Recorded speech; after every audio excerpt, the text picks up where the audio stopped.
Welcome to the Actionable ESG Talk series brought to you by AKFI, the Actionable Knowledge Foundational Institute, the world's first nonprofit industry consortium committed to bridging the gap between ESG, sustainability, and digital transformation.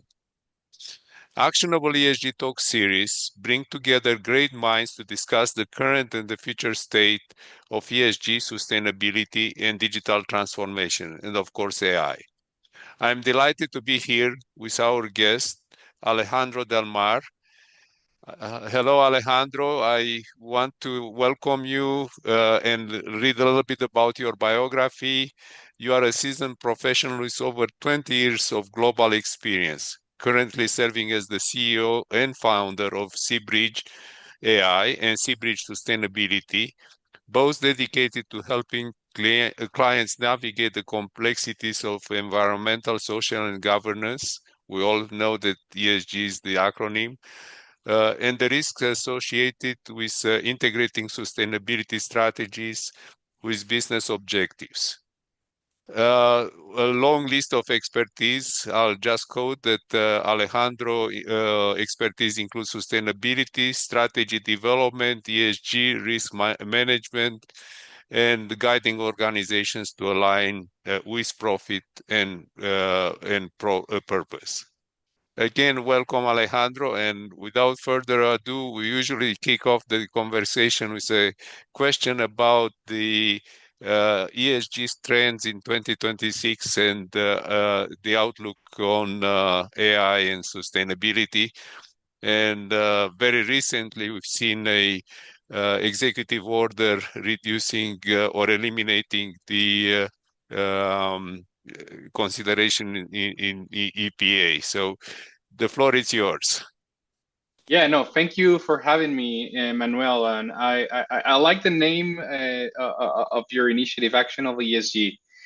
The reality is that most ESG work nowadays, it still works like an autopsy. Most companies are focusing on gathering and describing what happened last year and trying to communicate, while they're trying to communicate the doomsday that is coming into us, specifically around climate, the need of climate action. But it's to focus in the past. And at times when you're in this space, it feels like you're trying to run a Formula One race to get to your destination. But it's like running a Formula One race by only looking at the rear view mirror, right? So eventually you're going to crash if that happens. So what we really need is ESG to be actionable, to be operational and connected to decisions, to better operations, better engineering, better risk management. The best work that we can do is actually embed ESG and sustainability across those business functions. So with that being said, in terms of the trends, I think we are in this last couple of years in a world of decision making under uncertainty. So things will continue to probably be in that way, but the reality of things is that we need to build sustainability not only for the good times in which all conditions are favorable, market policy wise, but we need to embed it in such a way. So in terms of where I see the landscape is while there's going to be challenges in different jurisdictions and in the United States at the federal level, but then also other countries, we are strongly trying to see this effort to integrate all of these multiple standards, this alphabet soup that with intention and without intention, the industry created, right? So the alignment with ISSB standards and specifically how several countries in Asia Pacific regions, Latin America, and other countries are aligning to this is a very good example of that convergence. How ISSB is now integrating TCFD, which is the task force for climate financial disclosures. How is going to be doing the same effort for nature related, and that only brings a positive news that while as I mentioned at the beginning, sustainability shouldn't be about looking at a rear view mirror. It's going to make this process hopefully easier. And we're going to talk about the role of AI. And then the second one is this regulatory wish blast that we were seeing in the United States, for example, with the SEC climate disclosures that were put into place, or the omnibus package in the European Union. But what we're seeing is that what is really easy to dismantle And what was meant to be easy to dismantle is all these different frameworks, metrics, right? That I've been a part of this work. I advised companies in the past, so I've experienced it. But in reality, what happens is when you really try to work with companies in the space, like sustainability teams across investment firms or any other non-financial companies, they spend over 80% of their time just doing reporting, collecting data, looking at the rear view mirror. And now that things are being challenged, they do not necessarily feel bad about it because it was really time consuming and not finding a lot of value. So what they really want to see, and I think that's the real transformation here, is how we can turn sustainability from looking at the rear view mirror, just getting last year receipt into a more proactive things. And that's where I think AI can fit and help in the future. Thank you, and great introduction. Uh, Actually, you brought a very important point, the fact that sustainability is still showing in reporting, and the burden of reporting seems to be shifted now toward more uh, I don't call it real-time reporting, but definitely reporting in near present from the financial industry. So what we've seen is you mentioned the omnibus, you mentioned the changes in EPA regulations, but what you see is the financial institutions, the insurance, the lenders are actually stepping in and still asking for what's your sustainability plan, what's your sustainability exposure, what's the risk. So I think that's where AI comes into the picture. But before moving to AI for a second, tell us a little bit Mhm. more about your company. Yeah, so Seabridge Sustainability started about 2 years and a half ago. We funded it together with John Tobin.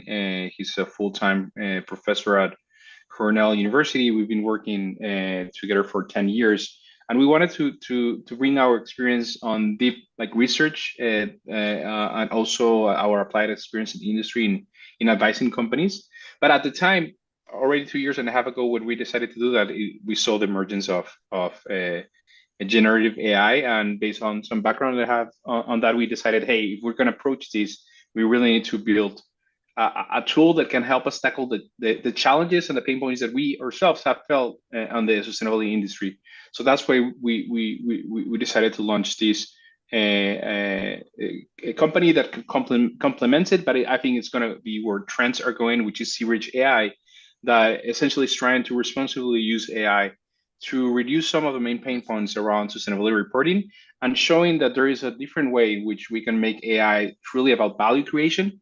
And that should be the focus about that. And as we work on collecting data as part as a regular business processes that these companies have, we can actually automate reporting very, very efficiently. And for full disclosure, I'm a lecturer at Cornell, and actually I'm using Professor Tobin's materials. And what I appreciate about Professor Tobin is the fact that he's a practitioner becoming academic, so he walked the talk. Yes, yes, yes, and it's an interesting world to be both on like the active field of advising on sustainability, and then at time making that pause to do research and think about big terms. We actually yesterday just launched a new book called The Little Book of Nature Businesses in collaboration with Global Canopy. And what we're trying to do is that all the research in terms of how we can scale investments in nature and how we are currently seeing all these different landscape of the very broad landscape of companies starting to act on nature positive businesses. Let our audience know how they can reach the book. Send me an email, please. Yes, yes, I'll share that with the Global Canopy link. Thank you. And continuing on the evolving role of AI in sustainability strategy, you mentioned very clearly that you're connecting it to value.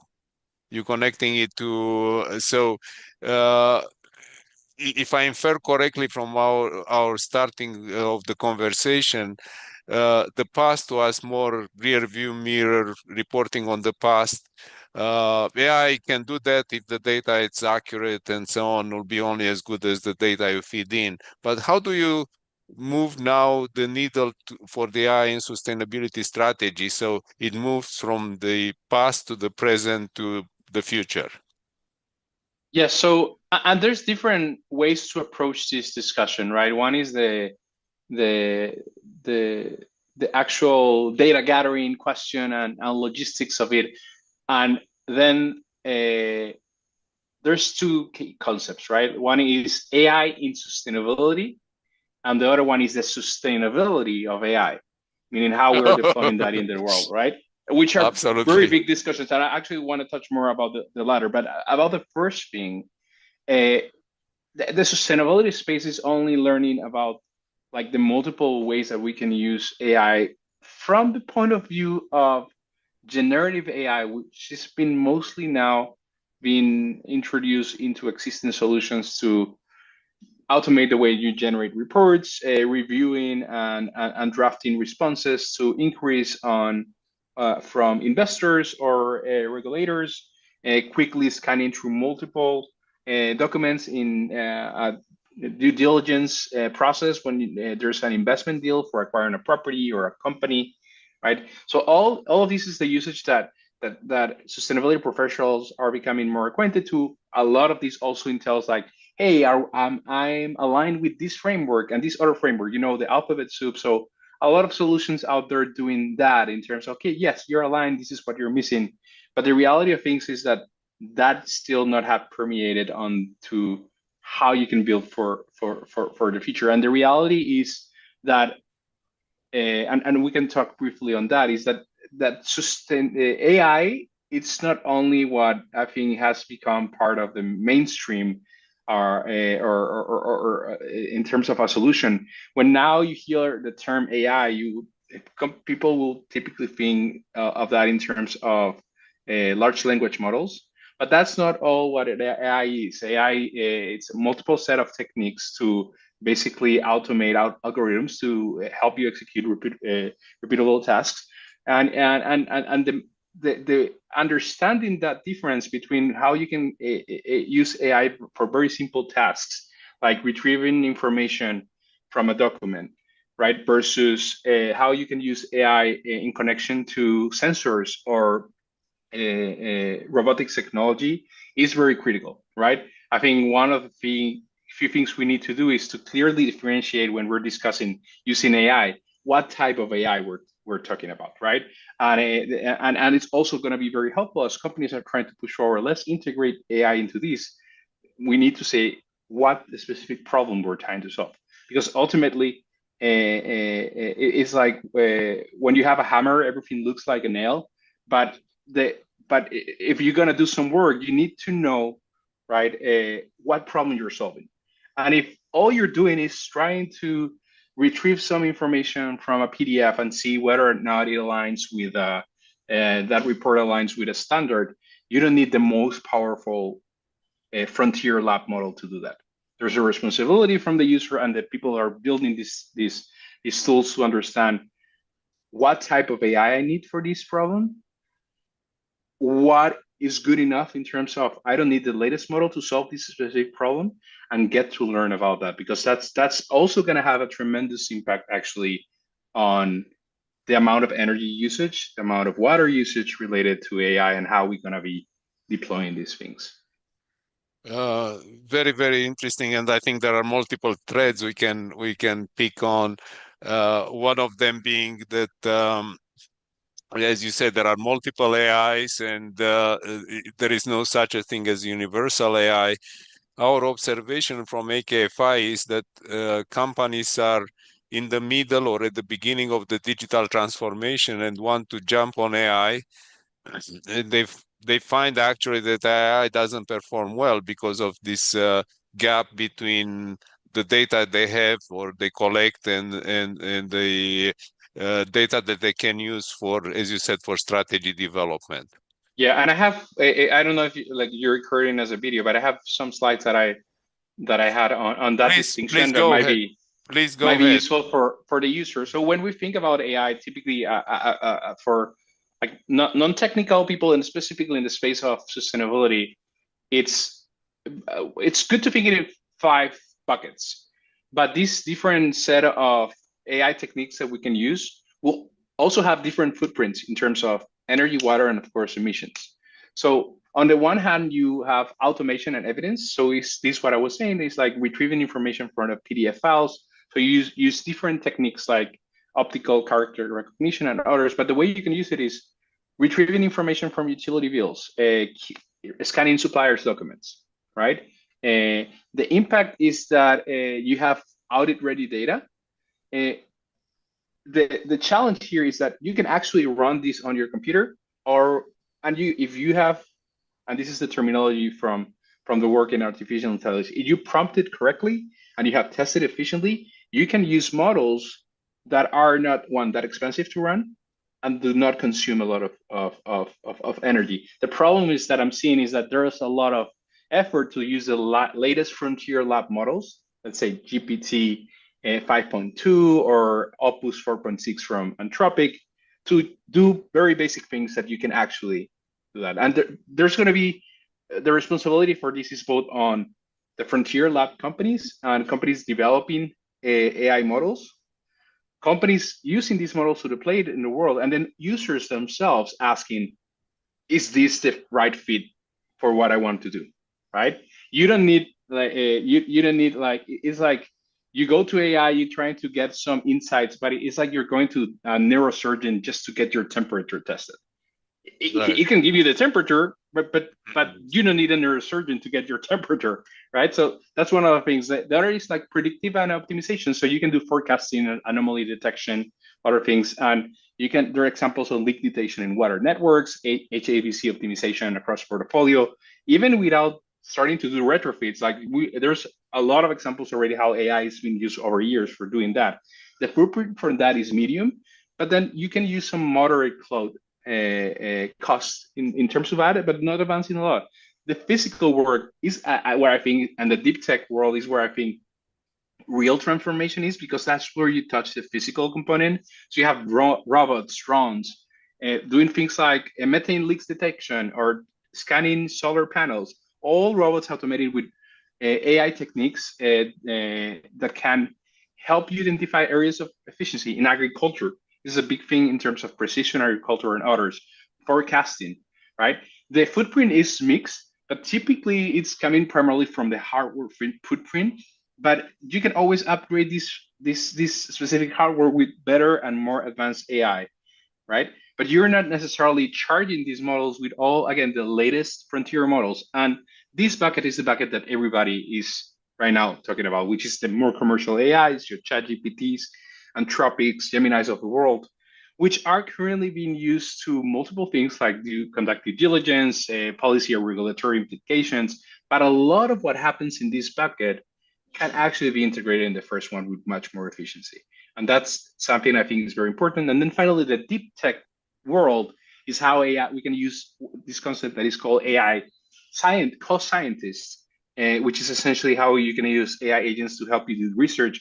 And there's more and more examples on how there's an aim to develop new materials that are help us in the fight on climate change. Materials for solar panels, for other things. And a good experience for that is the Nobel Prize that Damis Hassabis, the founder of Google DeepMind, won on protein folding. So that same logic and how you can use AI for research and have an actual impact on what you're building is super, super powerful.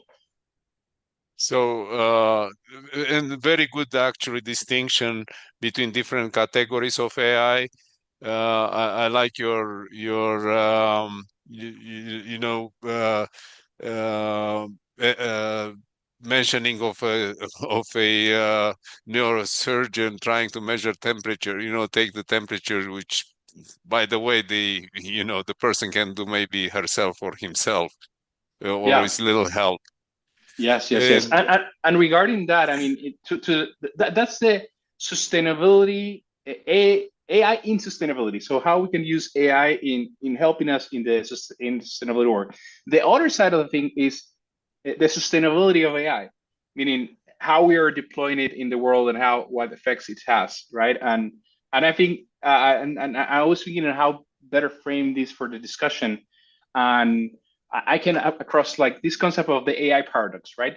So AI can help us monitor biodiversity, ecosystems, prevent damages on local environment. As some example are going to be provided in a minute.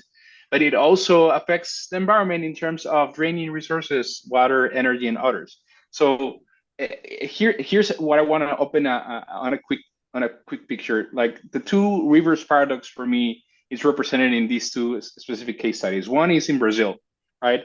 Is in the Tembe indigenous community. This is an initiative that has been going for a couple of years now, in which basically solar power listening devices have been configured with AI, which its main objective is to detect the buzz or sound of a chainsaw or vehicles. Mm-hmm. They have been installed in the Amazon in collaboration with local communities so that rangers can identify where there's illegal logging happening, right? It's very low tech that is connected on site and that get detection. And it's literally functioning for a couple of years now as a like immune system for the Amazon and which has been installed. And now Google and other companies have replicated that initiative, right? Also in Brazil and actually nearby to this project, we have companies like Google itself using better predictive modeling for detecting floating events and connecting directly into a community sending mobile notifications, but rather than being very generic, like, hey, as you probably see in your cell phone, like warning, there's going to be rain or whatever. It's going to be warning. There is a high probability at this time at this location that where you're located. There's going to be a flood. So be prepared. And those notifications are sent not the same day. I said 7 days in advance, right? So that's a way that you can see that how AI is actually having an impact, protecting the environment, saving lives, uh, tech that can be deployed with local communities. Nothing too fancy as as we might want to determine, but that's already AI in sustainability in action, right? But then on the other hand, is what is happening in the United States, right? We are starting to see more and more oppositions to the build of data centers, right? And just recently, Michigan and it's starting to happen in other states. There are moratoriums against new data centers being built because there's not a clear understanding on the impact on water and the power strain that it can happen. And if these projects are not clear on how effectively they're going to use some energy efficiency and water efficiency technologies, this is only going to increase, right? So we have this paradox on AI being capable of delivering these solutions, but also AI is an extractor. And I think this is a paradox that we need to start working around in terms of how we tackle these challenges. Well, there is something not too much discussed now, was discussed in previous generations of technology, something called the Moore's Law. And the Mm-hmm. Moore's Law, it's one way for AI to become much more power efficient by the shrinkage of the dice. I'm also trusting the scientists. The math of AI is still evolving, right? The support of the algorithms, not the algorithms themselves. So all this combined together will be a more efficient AI, computationally, electrical, in terms of consumption of electricity. I don't see this being discussed so much. It looks to me we're projecting linearly. Electricity will have to go up, the power of the chips will have to go up, but we don't talk about the, hyperscalers version 2, which will be built in mind with also its efficiency, as the cost of electricity, for instance, of operations is probably unsustainable. Correct. And it opens up opportunity for sustainability professionals that again, rather than saying, okay, there's already this project being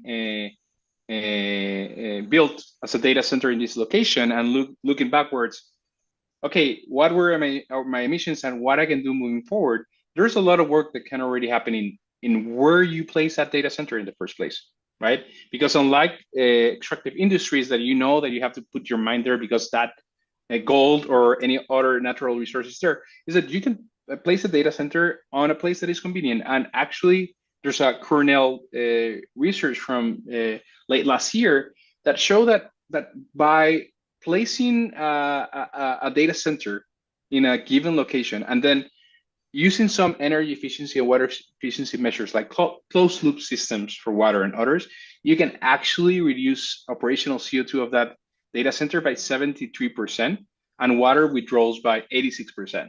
And there's a lot of techniques to do it, but the thing is that we're in this rush of building that not necessarily we're looking at this at also the most efficient way, because at the end, and this is the whole point of sustainability, that will mean that the data center operational will spend less money in resources, right? So Shoes. that's where I think we need to be working on also that there's no reason why we need to put all these data centers in already constrained grid locations, right? And we can actually, and this is an action that the local level and regional level can happen, is to do a push that these data centers are actually built in locations in which their renewables are currently more favorable. Absolutely. And again, this factor of sustainability, we talked at the beginning about the trends and so on. This factor of building hyperscalers actually brings sustainability on the forefront of these communities, which start to say, not in my backyard, the way they saying, right? Correct. Because the sustainability of the data center implies sustainability of water, of environment, of electricity, and so on. So it's it's a complex system, right? And it's a feedback mechanism. Correct. Correct. Correct. And if we move, actually, you mentioned already about the data acquisition and data integration. I think this is level one of having, as you described, there are multiple ways to use AI, different tools. You had the example of the AI used for predictive weather changes, floods in Brazil with Google. Uh, Through these examples, where do you see we are currently present with data? Do we have the right data for AI, or we use all this AI power, and without the right data we cannot really get good predictions, good results? Yeah. And this is again, right, the point that sustainability reporting wasn't ever the goal of sustainability. It was a receipt, right? The goal is Sure. operational change. So that example of the data center itself, like we rather than saying, okay, the data center's here, how are we going to track its potential emissions? The focus should be on predictive modeling. That's what is going to be the specific location in which this is going to be placed, calculate in advance if this is located in this location versus another, and running a scenario analysis. You can say this is the actual potential of emissions. And once you have that set up, you can start actually keeping track of that. But there's more and more techniques that we can use actually from AI. There's these concepts of digital twins. You can essentially have a digital clone of your building and find ways to optimize it. It's like having a SCADA system in which you're monitoring, let's say, a data center information, but you can actually have it as a live design in which you can see, okay, what optimization I can make. Hopefully, because all of these facilities are very new, you can make it run really efficiently. But then in the other part is like how we do it in terms of data. And the reality of things is that our economy it's dependent of very large supply chains, right? So if you look at the data center, it's not just that one company that although there might be an investment from an investment point of view or vertical integration, operationally speaking, you have a lot of actors there, right? So while they might be able to capture information about the energy consumption and make decisions on what they do in the grid, and by the way, that's something that is increasing significantly in the United States. The amount of natural gas related project has fivefold from one year to another, and the majority of that, if not 80%, is only dedicated to future data centers construction. But how we can actually collect data from suppliers. And as you know, sustainability has a scope 3 problem, not only in emissions, but also largely in other points like biodiversity itself. Like a lot is decentralized that way. So a lot of these data centers, for example, we can monitor the amount of energy they're consuming, the amount of water, but then and they can say, yes, we have built on a closed loop system, so we're really not using water from the grid. However, they're using natural gas projects. They are Sure. they're using other sources that down the supply chain, you know that there's definitely water usage as part of that, and that's only going to increase, right? So I think I think that's going to be very very important as we move forward. Like how are we going to be approaching the data collection effort? AI makes it easier. One of the few things that is a reality is that while our economy it's very decentralized and we have these long networks of suppliers, there's typically concentration of the type of suppliers if you look at by industry. So this data center industry for things like chillers equipment or any other equipment, there's only a few of them, right, that are providing support to all these different companies, but they all get bombarded by their individual requests by each of the company to give them that information. And I think there's a really good opportunity on AI to kind of like centralize that effort, because although these are suppliers that are growing because of the demand on data centers, for example, their own teams are not very high. So they're typically trying to juggle around or simply ignore those requests of data because they have tons of them and they don't have the time to manage it. So centralization is where AI is definitely going to have a very useful usage, right? The other one is in the number of documents, right? Due diligence, I mentioned that example. So I work with some companies that are designing their internal, taking their existing due diligence process of doing positive or negative screening on ESG for investing in companies, which was typically very manual, run by Excel, right, as a checklist. And now that's been turned into automated process, and that's some of the services we're doing with Seabridge AI. And we can take a process that would take an average real estate deal team between 2 to 3 months to evaluate a very complex deal into something that can be run in a couple of hours in a day, scanning thousands of documents, but with objective of not only finding important insights of whether or not you make the decision from a return on investment point of view, also scanning whether or not there's information about missing information about or obscured, sometimes unfortunately on purpose in the deal. If this is in a flood-flowing area, how much Yep. energy is being consumed. So you can get all that information in advance in the due diligence by utilizing that information. And since you already gathered that information from the get-go, once you're in the asset management, if you acquire the property, you can only automate that. You already gathered all that information because there's typically a big gap in the industry when companies change hands or when properties change hands, that all data is lost. Right. You don't know what happened in that property years ago from an operational point of view. You have to dig into it. You don't get information on when was the last time HABC was updated. So there's a very huge opportunity in that end with AI and sustainability. I would say that will only make the reporting effort, I would say, more useful. But it's all, again, we should be using AI to collect data as we are making decisions and we're making operational improvements, tracking that data automatically and not spending a lot of time on what happened last year, which is unfortunately most of the game that the industry is currently doing. Well,